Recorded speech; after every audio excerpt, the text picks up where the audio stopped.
This is a paid advertisement from BetterHelp. Let's pause and take a moment to talk about something very important. Life has its pressures for everyone, and we often carry the immense weight of expectation to never show weakness, to hide our true feelings, and believe that asking for support somehow makes us less of a person. But bottling things up isn't the answer. It can often lead to feeling down, burnout, or other unhealthy habits. We want to normalize the idea that it's okay to struggle. Real strength actually comes from opening up about what you are carrying and doing something about it so that you can be at your best for yourself and everyone in your life. If you're feeling the weight of the world, or even if things just feel a bit off, I can't stress enough the value of talking to someone. It could be a friend, a loved one, or a therapist. We here at This Week Explained believe that therapy can be incredibly valuable. Whether you've been in therapy personally or not, the broader benefits are clear. It's so helpful for learning positive coping skills, understanding how to set healthy boundaries, and it really empowers you to be the best version of yourself. And it's so important to remember that therapy isn't just for those who've experienced combat or major trauma. It's a tool for anyone looking to improve their mental well-being and navigate life's challenges. That's why we're thrilled to talk about BetterHelp. With over 5,000 therapists in the UK, BetterHelp is the world's largest online therapy platform, having served over 5 million people globally. And it clearly resonates with users, boasting an App Store rating of 4.9 out of 5 stars based on over 1.7 million client reviews. It's also incredibly convenient. You can connect with a therapist at the click of a button, helping you fit therapy into your busy schedule. And you can even switch therapists at any time if you feel it's not the right fit. And here's something special for our listeners. As the largest online therapy provider in the world, BetterHelp is offering our listeners 10% off their first month. What are you waiting for? Talk it out with BetterHelp. Once again, our listeners get 10% off their first month by going to betterhelp.com/thisweek. That's BetterHelp.com/thisweek. Tired of feeling overwhelmed by the headlines? Want to truly understand the why behind the global chaos? Then you are in the right place. Welcome to This Week Explained, your weekly deep dive into the most complex and impactful stories shaping our world. I'm Tiana, and joining me as always is Kervin. Before we jump into the crucial developments of the week, a quick favor. If you want to ensure you never miss an episode, make sure you're following or subscribed on your podcast platform. It literally takes 2 seconds and keeps you instantly updated. And if you are getting value from what we are doing here, a simple rating or review on Apple Podcasts or Spotify helps us reach more curious minds like yours. And don't forget the new interactive comments on Spotify. It's a fantastic way to engage directly with the show and other listeners, extending the conversation beyond the broadcast. You can also find more fantastic podcasts like ours by visiting leonmedianetwork.com, part of the awesome Leon Media Network. This week, we're diving into the latest from Ukraine and Gaza, China's Victory Day parade, India shifting closer to China, and the U.S. strike targeting cartel drug trafficking. We are going to start, as always, with the latest developments from the war in Ukraine. So let's begin with the most direct statement that we have heard in some time. Russian President Vladimir Putin, speaking in Vladivostok, issued a very clear warning to the West regarding Ukraine. So, Kervin, what was the core message there? Yeah, the message was unambiguous. So he stated that any Western troops in Ukraine, and he made a point to include peacekeepers, so peacekeeping troops in the statement. But he said they would be considered legitimate targets for defeat. Now, this is not simply posturing from the Russian side. This is a direct statement of intent. I think it serves as a red line that's drawn in response to the recent developments in Europe. And that development was the announcement that a coalition of 26 countries has pledged to provide post-war security guarantees for Ukraine, which could involve an international force on the ground. So this threat is a direct countermove to that pledge, even though they haven't faced any sort of repercussions for bringing in North Korean troops. Right. Well, sanctions, but we'll get to that later, I'm sure. Sanctions. Yeah. Now, look, as the West discusses the architecture of a post-conflict security environment, it seems like Russia's making it clear that it's going to view any such presence as a continuation of the conflict by other means, and not that they started this conflict. Now, the context of his speech was also telling. Reports from that event noted that the audience of Russian officials and Russian business leaders, they met his threat with a round of applause, a standing ovation. So Russia is going as far as to project an image of internal alignment with this very hardline stance.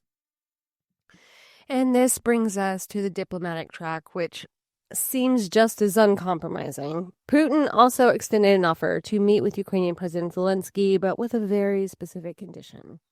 Yeah, the condition being that the meeting must take place in Moscow. Now, from a negotiation standpoint, this should be a non-starter for anyone. And look, Kyiv dismissed it as such.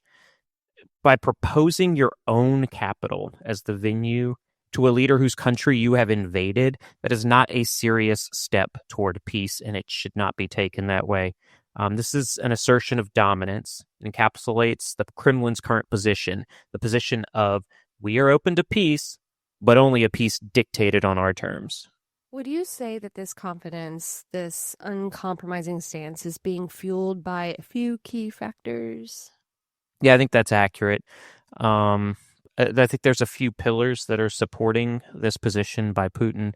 First is the belief that their forces currently hold the initiative on the battlefield. The second, I think, is the diplomatic optics. So Putin was recently in China, more on that later in the show, but he was projecting an image to the world that Russia is not isolated. Russia has very powerful friends.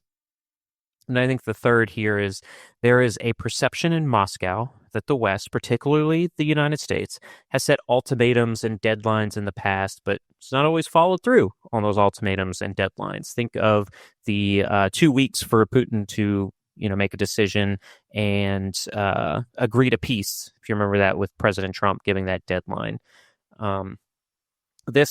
Those kind of deadlines passing and the goalpost being moved, that erodes the credibility of those future threats that may happen. Well, it is a complex picture. And of course, it is not just about military threats and diplomatic theater. There is a significant economic front to this conflict as well. We're seeing allies like Canada preparing a new round of sanctions, but at the same time, a warning from... Yeah, look, the warning from Belgium's foreign minister, that's a crucial piece to this whole puzzle. So recently, he cautioned that seizing the roughly 200 billion euros in frozen Russian central bank assets, most of which are held in Belgium, could trigger a systemic shock to European financial markets and then severely damage the credibility of the euro. Once again, this is validating our problems that we've talked about on this podcast with those said sanctions. They do not work. They are so terrible that they could harm the very countries that are instituting those sanctions. So this highlights a very real dilemma for the West. There is a desire to increase pressure, but the most powerful economic tools carry significant risks of self-inflicted damage. Yeah, exactly. It creates a point of friction within the Western alliance. And this friction is not limited to dealing with Russia. Ukraine itself is facing pressure. Kyiv has vowed to continue its retaliatory strikes on Russian energy facilities, but these actions have disrupted oil shipments to its own neighbors. Slovakia and Hungary being those neighbors, they are now voicing their criticism of Ukraine. So it demonstrates that every action in this conflict has cascading consequences that complicate alliance cohesion. Well, another week without resolution to a special military operation that now spans close to 1,300 days. Then we have another conflict approaching a somber milestone in the Middle East. Nearly 700 days since the attacks of October 7th, 2023. And yet, it feels as though the conflict is at another critical inflection point. A major Israeli offensive into Gaza city looms. Negotiations for the remaining hostages are publicly stalled, and the pressure, both internally and externally, seems to be reaching a breaking point. That's a very accurate assessment. We are seeing a convergence of military, political, and humanitarian pressures that make this moment, this week, particularly volatile. So let's start there with the negotiations. We have seen public statements from both sides. Hamas says it is ready for a, quote, comprehensive deal, end quote, to end the war. And Israel has dismissed this as a, quote, spin, end quote. from a high level, what is the fundamental disconnect? Like, why can I think it's because they are fundamentally trying to achieve two different outcomes from the same negotiation. So Hamas is offering the release of all hostages, but its price is the permanent end of the war, a full withdrawal of Israeli forces, and its own survival as a governing entity. For them, a deal that ends the conflict is a strategic victory. so they would? Yeah, that's exactly right. And for the Israeli government, the strategic goal is the exact opposite. Their stated conditions are not just the return of the hostages, but the complete disarmament of Hamas, the demilitarization of the Gaza Strip, and ongoing Israeli security control. They do not see the end of the war that leaves Hamas intact. So on one side, while one side is negotiating for its survival, we've got the other that is negotiating for its opponent's elimination. I don't know how you can come to an agreement in that situation. There's very little room for overlap in these two positions. Which explains the stalemate. But while the government in Jerusalem is protecting this very firm, uncompromising stance externally, the picture inside Israel seems far more complicated. There appears to be significant internal pressure building from multiple directions. Yeah, and this is perhaps the most critical element that we should be watching for. The pressure is coming from three distinct points. First, and I'd say most visibly, are the families of the hostages. They have become a very powerful, very organized political force in Israel. And every time Hamas releases a propaganda video showing a hostage, it's designed less for the international community and more to directly fuel the domestic pressure from these families. So these families are demanding the government prioritize a deal above all else. They fear a large-scale military offensive is going to be a death sentence for their loved ones. I mean, they're not wrong about That that. absolutely not. Absolutely. And their argument is that a deal is on the table, or at least the framework of one, right? Yeah, they believe so. They point to a proposal from mediators like Qatar and Egypt that Hamas had apparently agreed to weeks ago. The families are essentially asking why their own government is not going to engage with that agreement that Hamas agreed to. Now, the second point of pressure is from the political opposition. They are accusing the prime minister of forsaking a deal for his own political survival. That is the standard political maneuvering there in Israel, but it does add to the noise. And the third point of pressure? Yeah, this is the most interesting, I think, from an analytical standpoint. There are reports of a growing divide between the political leadership and the military establishment. Now, the IDF chief of staff is reportedly warning the government about the long-term consequences of a full-scale occupation of Gaza City. The military understands that conquering territory is one thing, but governing it is another. It's something that the U.S. fell into that trap during the wars in Iraq and Afghanistan, completing the mission early on in conquering what they wanted to do, but then completely failing because militaries should not be governing bodies. And they are raising the very practical and costly problem of what happens the day after.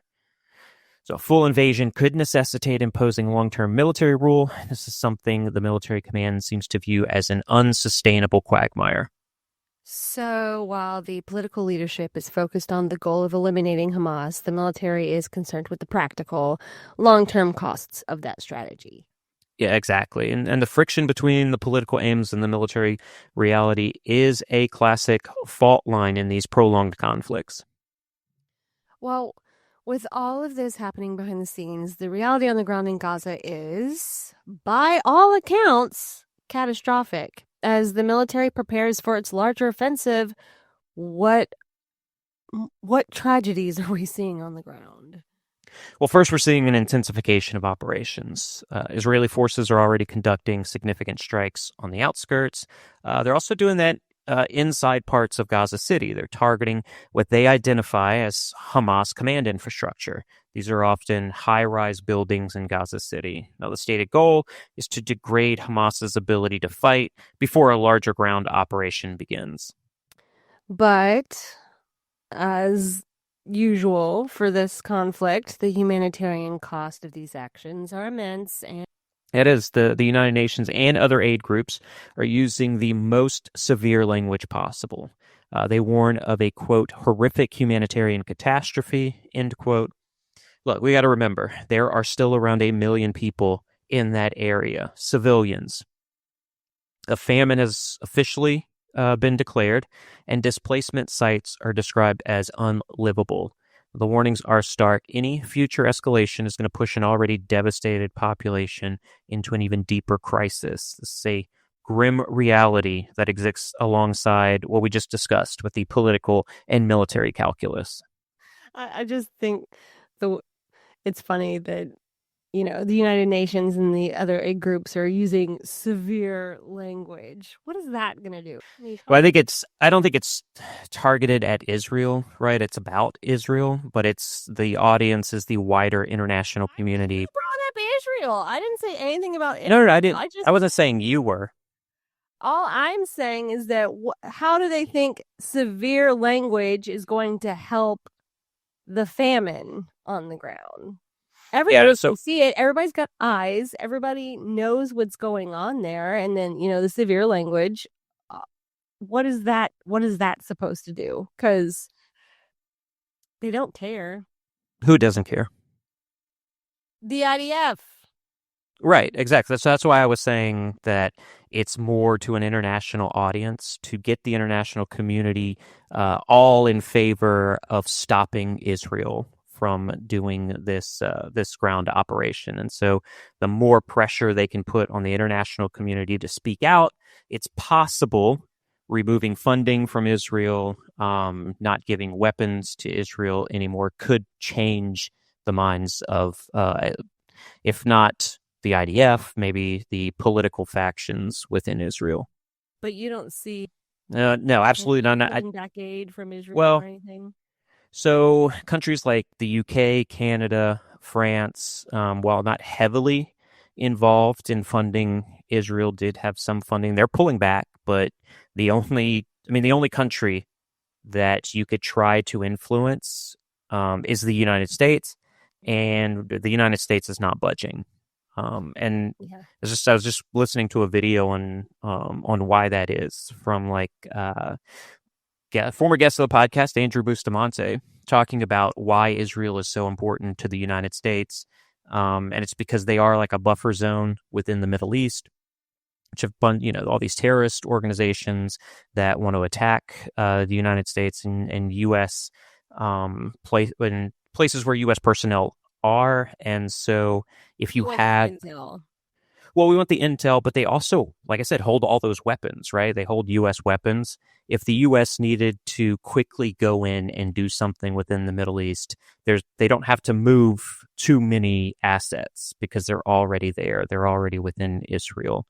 So it's a lot like, but it's a benefit to the United States to continue to support Israel, while it also is a detriment to the United States because we have to get involved in these attacks like we did with Iran. Yeah, well, it is certainly a grim reality on the ground. So let's zoom out for a second and, discuss our final thoughts. These events are not happening in a vacuum. We have the United States making statements, and other regional powers are deeply involved. So how does this immediate crisis fit into the broader geopolitical landscape of the Middle East right now? Yeah, wow, that is, I think that is the crucial question in all of this. Every actor in the region is watching this conflict. And we can't forget the events from just a couple of months ago, back in June. Iran issued a very clear and direct warning after the U.S. strikes on its nuclear facilities. Iran said that it reserved all options to defend itself. Now, Iran is, of course, funding Hamas. And so a full-scale Israeli offensive into Gaza City, leading to the complete collapse of Hamas, could be seen, at least in Tehran, as a significant strategic loss. That strategic loss would force them to then attack Israel. It would be a direct challenge to the government of Iran. So an escalation in Gaza could... Yeah, it absolutely could. It is possible. That raises the stakes for everyone. It puts pressure on Iran to respond. That in turn puts pressure on the United States, then puts pressure on U.S. allies in the region. So the conflict, as it stands, is largely contained to the Middle East, but a major shift in the military situation could challenge that containment. That would risk a much wider and more dangerous confrontation. It's another clock that is ticking very loudly in the background of geopolitical conflict. A diplomatic stalemate, immense internal pressure, a looming military operation, and the shadow of a wider regional war. It is an incredibly precarious situation. We have to take a quick break, but when we come back, we're going to discuss the victory parade in China, India's geopolitical shift, and what some are calling a very disturbing escalation in the war on the cartels. So stay with us. We'll be right back. We all know that feeling. You finally manage to get away on vacation and the worrying starts. Will that bogus "beware of dogs" sign keep your home safe? What about that fake camera you set up? And will someone finally find your old hide and key rock? That's where ADT comes in. All that stuff, it's safe-ish. It seems fine when you don't really think about it, but you know it truly doesn't work. Instead, ADT provides security solutions that keep you actually safe, giving you real peace of mind. Because vacation is supposed to be, relaxing. Don't settle for safe-ish. Visit ADT.com today to learn more. Welcome back, listeners. Before the break, we were talking about the war on the ground in Gaza and how the IDF is looking to project power in the region. Now we are going to talk about projecting power globally. I want to start with the images that dominated our screens this week. A massive, perfectly synchronized military parade through Tiananmen Square. Looked nothing like the president's birthday parade here in America. Yeah. By the way. Ostensibly, it was to mark the 80th anniversary of the end of the Second World War, but the message felt decidedly contemporary. Yeah, look, it was certainly a message. On one level, you have the historical narrative that China is pushing. This is an attempt to claim a much larger role in the defeat of fascism and, by extension, a larger claim on shaping the world that followed. The real performance was for the present day. This was a clear and unambiguous declaration to the world, specifically to Washington, D.C. and President Trump, that there is a powerful and growing center of gravity that does not revolve around the West. And that declaration was amplified by the guest list. It was not just about the hardware on display, but about who was standing shoulder to shoulder with President. Do I have that right? Yeah, exactly. So we got these visuals of President Xi with Russia's Vladimir Putin and North Korea's Kim Jong-un. These are very, very powerful images. Add to that the presence of India's Prime Minister Modi and Iran's President Pezeshkian. They were there all week, and you see the deliberate construction of a narrative. These are major regional and global players, some of whom have a very complex relationship with one another. They are all there standing together, shoulder to shoulder. It's a coalition of nations that, for different reasons, feel constrained by the current international system and see an opportunity to re-engineer it. It is one thing to stand together for a parade, but what is the substance holding this group together? Are these true alliances or something more pragmatic?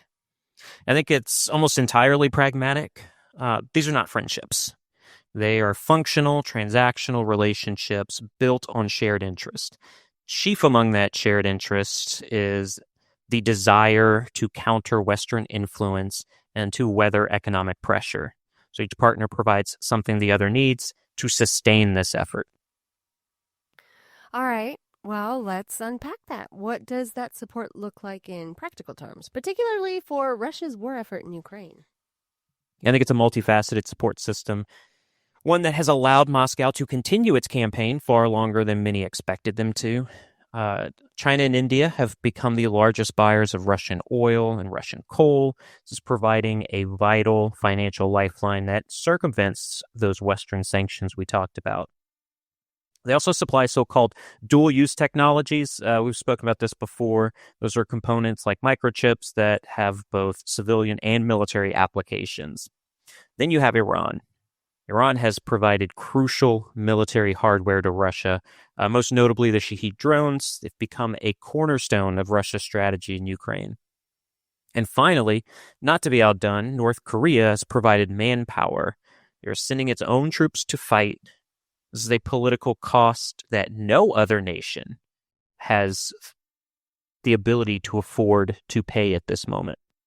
So it truly is an alliance of interests, the axis of convenience. But you mentioned these relationships are transactional. That implies they have limits. Yeah, they absolutely do have limits. These are not mutual defense pacts. So the limits of this pragmatism, that was made very clear this past summer. So we saw, we had talked about this a few minutes ago, when Iran came under attack from Israel and then later the United States. President Putin did not come to its assistance. It was a signal that Russian support does have its boundaries. What are those boundaries? Those are defined by Moscow's direct interests. Every nation in this group is ultimately pursuing its own agenda. Now, Iran's stated position is that it reserves all options to defend itself and has learned that it must do so on its own. This is a very functional relationship, but it is not based on strong mutual affection. While this was happening in Beijing, how was it all being interpreted in Washington? President Trump was certainly watching. He can't stop himself. Yeah, right. He was. He definitely was. And his reaction was quite revealing. There was a mix of admiration, it's some grievances, and also accusations. So he called the parade, quote, very, very impressive, end quote. It's not surprising, given his own appreciation for military spectacles. Yet he also took And to draft dodging. And, well, yeah. Isn't it the draft dodgers that want to send more people to do their bidding? Right. But he did take to Truth Social to accuse President Xi of conspiring against the United States with Putin and North Korean leader Kim Jong-un. So, while we saw that he respected the show of strength, he is also clearly concerned by the alignment it represents. So he loves the show, but Absolutely. he doesn't like the little clique that's forming. Yeah. Like not being. We never do. Yeah. And conspiring against the United States. I feel like every leader claims that the other countries are conspiring against them. It's interesting to contrast that with President Trump's own military parade in Washington, as I mentioned that, which was a crap show. I was going to say the other thing, but I don't know what words we're allowed to say on here. So you can say whatever. I just put the beep. Yeah, put the beep in there. Crap show's a good one. And yeah, you're right. The contrast is stark. But I think what's very interesting about it is that it speaks to two different worldviews. So the Beijing parade, this was sleek. It was futuristic. They were definitely forward-looking. Tons of new high-tech weaponry. This was a statement about future capabilities. President Trump's parade was very nostalgic.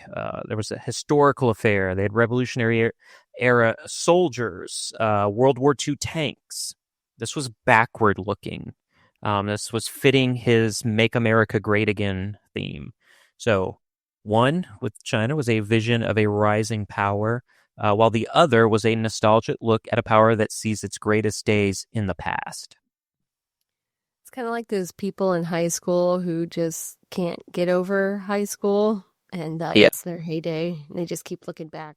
Yeah, you can't move forward when you do that. So it's be very interesting how all this plays out. So as we close on this topic, what is the single most important takeaway from this historic week? Well, I think the key takeaway is that a unipolar moment is definitely over. So what we saw in Beijing was not the formation of a new Warsaw Pact or a rigid ideological bloc. It was much more fluid and pragmatic declaration. This was a statement from multiple major global powers that they are no longer waiting for permission to shape the future of the world. They're actively building an alternative to the Western-led order, and they have the economic, military, and diplomatic means to do so. This is the new geopolitical reality that we now live in. A new reality and shift our focus from China to India. And a major story that has been developing with incredible speed over the past several months. We are talking about a high-stakes diplomatic rebalancing in the Indo-Pacific involving the United States, China, and the previously mentioned nation of India. This has all the elements of a classic geopolitical chess match, but before we get into the moves on the board, Kervin, let us start with the first move. What was the catalyst that set all of this in motion? Yeah, I think the catalyst, or the primary catalyst of this, was a series of punitive economic measures by the United States against India. Specifically, the Trump administration imposed a 50% tariff on Indian goods. And the stated reason was to penalize New Delhi for its continued energy trade with Russia, particularly the purchase of discounted oil. And we have seen the United States use tariffs and economic pressure as a foreign policy tool many times before. Why was the reaction from India so different this time? Why did this particular action trigger such a significant... I think there's two main reasons to this. First was the tone involved in it. So the rhetoric from some U.S. officials was perceived in New Delhi as deeply inflammatory. They framed the conflict in Ukraine as, quote, Modi's war, end quote. And they called India a, quote, laundromat for the Kremlin, end quote. Now, for a strategic partner, that language is quite pointed, and that's not going to be received well from the other nation. I think second, and most importantly, is the strategic calculation. For Prime Minister Modi, capitulating to this pressure is politically very difficult. It runs counter to his cultivated image as this strong leader for India. And also, Russia is not a casual trading partner for India. It's a long-standing, all-weather partner, especially in the realms of defense and the energy sector. So to abandon that relationship under duress by the United States is not a strategically viable option for them.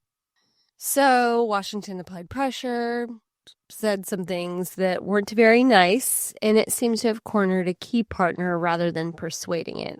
So over the last several months, we have seen President Trump threaten sanctions and many nations cowering to that threat.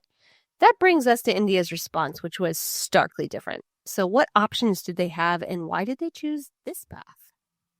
Well, it chose the path of rebalancing to create leverage, and they did it in a very dramatic fashion by having Prime Minister Modi fly to China for a meeting with Chinese President Xi Jinping. And so to understand the weight of that, we have to remember this was the first such high-level meeting in 7 years. 7 years ago, that was following the deadly military clash between Indian troops and Chinese troops in the Galwan Valley in 2020. Since then, relations have been, I guess, to put it mildly, frozen from that point. A meeting with your principal adversary to send a message to your strategic partner. That is a bold move.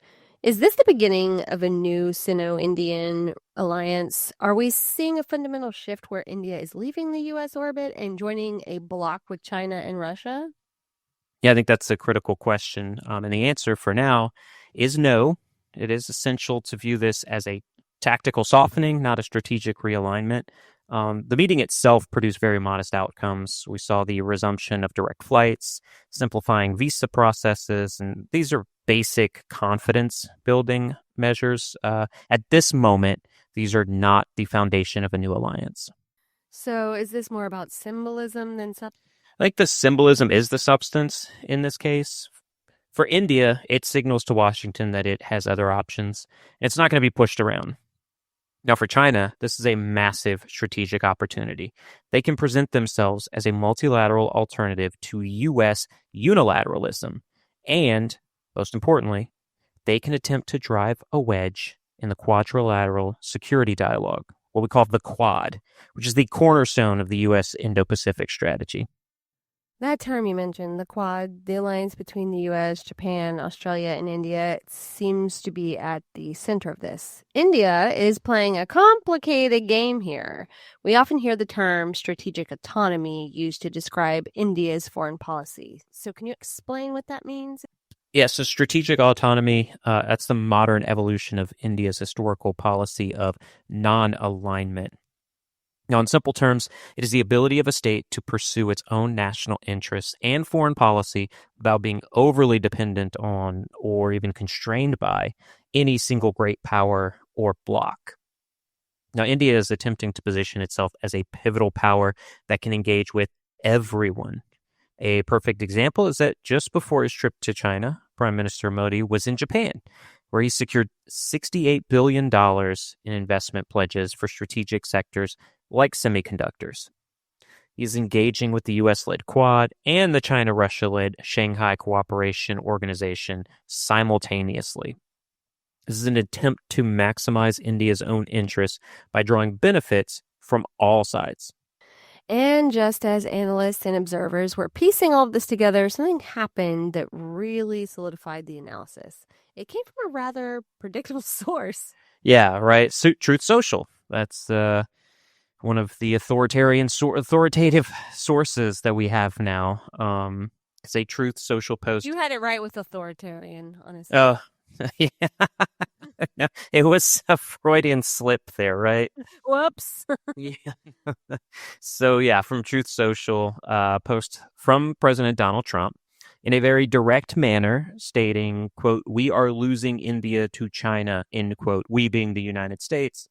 And while one can analyze the politics of that statement from an analytical standpoint, it serves as a powerful confirmation of the dynamic that on this very podcast we have been discussing.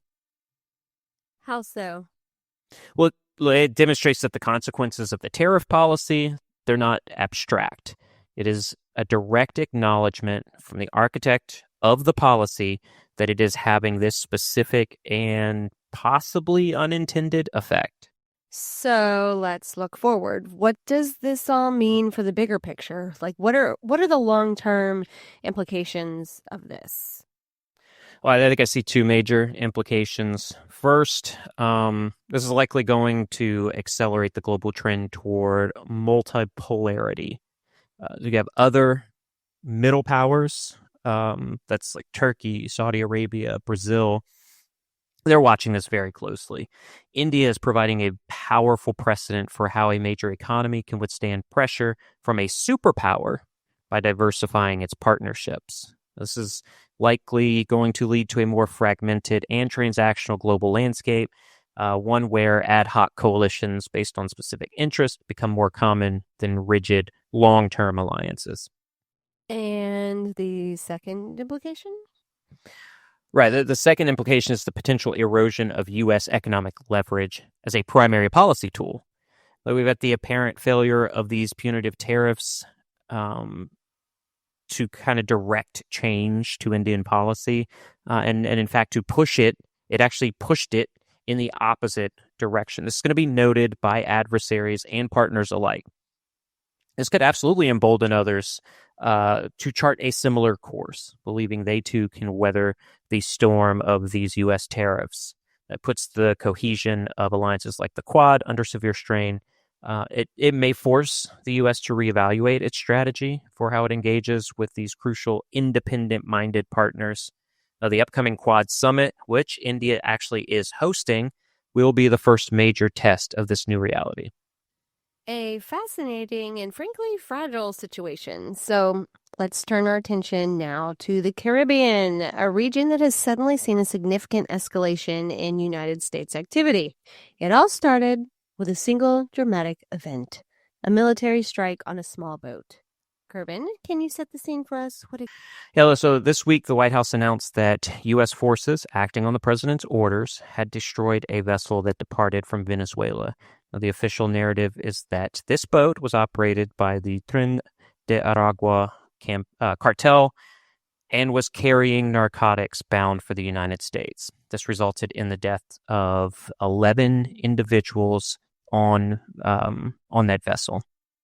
And this was presented not just as an interdiction, but as a definitive military strike. President Trump even shared footage of the event.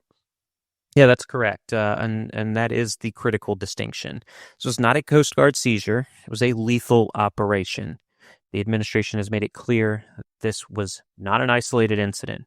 This is the opening move in a much broader and more aggressive campaign. And that is where the story gets incredibly complex. Immediately after the news broke, a host of legal experts, from maritime law specialists to human rights scholars, began raising serious questions. So, what are the core legal objections here? I think there's two main pillars to the critique. The first is under international maritime law.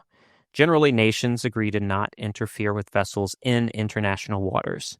There are exceptions, of course, such as chasing a ship in hot pursuit from your own waters into international waters, but the bar for using lethal force is extraordinarily high. Several experts have stated this strike appears to be unlawful under the law of the sea. So, from boarding it. Hey, absolutely. The other pillar, I think, here is international human rights law. The experts we've seen weigh in have categorized this or characterized this as a potential extrajudicial arbitrary killing. Now, the argument is that these individuals, regardless of their alleged crimes, were not on a battlefield. They were criminal suspects who were killed without due process. The administration's term for them has been narco-terrorists. That language seems very deliberate. Does labeling them as... I don't know if it changes it, but it is an attempt to do so. By designating some of these cartels as foreign terrorist organizations, the administration is trying to shift the paradigm from law enforcement to armed conflict. So this seeks to reclassify these individuals from criminals into enemy combatants, much like we see during the war on terrorism.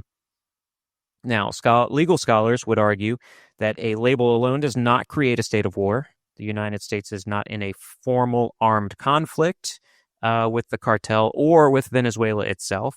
Therefore, the rules of engagement for a battlefield would not necessarily apply in this case. Which brings us to the much bigger picture. This does not seem to be just about one boat or one cartel. The reporting suggests this is part of a much larger strategy aimed at Venezuela and its leader, Nicolas Maduro. Yeah, exactly. The strike here is the tactical action, but the strategic objective appears to be pressure on the Maduro regime. The United States has moved a substantial amount of military hardware into the region. They've got warships armed with Tomahawk missiles. They've placed advanced F-35 fighter jets. They've got attack submarines and thousands of Marines in the region. This is not a force designed simply for counter-narcotics. It's a posture of significant military power projection in what could be a precursor to armed conflict. So, a single strike on a boat is not just about that boat. It is a signal to Venezuela, a test of presidential authority at home, and another data point in the evolving doctrine of how America uses its military power. It's a very complex picture, and I want to circle back to something that has been on my mind since we started digging into this story. I find myself struck by the relative silence surrounding this strike. Considering what happened, a lethal military operation in international waters, I'm not sure why this hasn't become a dominant, sustained headline. Yeah, it is kind of wild, but I believe that's due to a combination of factors here. First, there's the simple practical matter of finite media bandwidth. There's only so many hours in a day, so many days in the week. The public's attention is a scarce resource as well, and it is currently consumed by major ongoing conflicts like the war in Ukraine and the deeply resonant Israeli-Palestinian issue. Those are large-scale stories with immense historical and geopolitical weight. That is true, but this feels unprecedented in its own way. Like, is it possible that as a society we have just become desensitized to this type of action? Oh, yeah, I think that is a significant part of it. For more than 2 decades, through the framework of the War on Terror, the public has become accustomed to the idea of targeted extrajudicial strikes against designated hostile actors. Now, the language is key here. By labeling the targets narco-terrorists, the action is framed in a way that the public has been conditioned to accept with a lot less scrutiny. So, it sounds like counterterrorism, not a novel act of maritime warfare. And that is precisely the distinction that feels so important. Had this been a law enforcement action that escalated into violence, the context would be entirely different. But this was a premeditated decision to use lethal force from the outset, completely sidestepping any form of due process for individuals who, while accused of serious crimes, were not enemy soldiers on a battlefield. Yeah, you are absolutely right. It blurs a very important line between policing and military action. And these moments, the ones that happen in the shadows of the larger, louder headlines, are often the most consequential moments in history. They are the ones that set the precedence for future action. And look, Tina, your feeling is absolutely correct. It is absolutely something we should be talking about, because how a state chooses to use lethal force in these gray areas says everything about the principles it is willing to uphold, or in this case, ignore. Thank you, as always, Kervin, for breaking that down for us. Is there anything else you want to discuss? No. Thank you so much for listening to This Week Explained. We hope that you found it both informative and engaging. If you have any feedback or suggestions for future episodes, we'd love to hear from you. For more in-depth coverage of these stories and more, be sure to follow us on social media at This Week Explained. Tiana, thank you so much. And until next week, stay safe out there.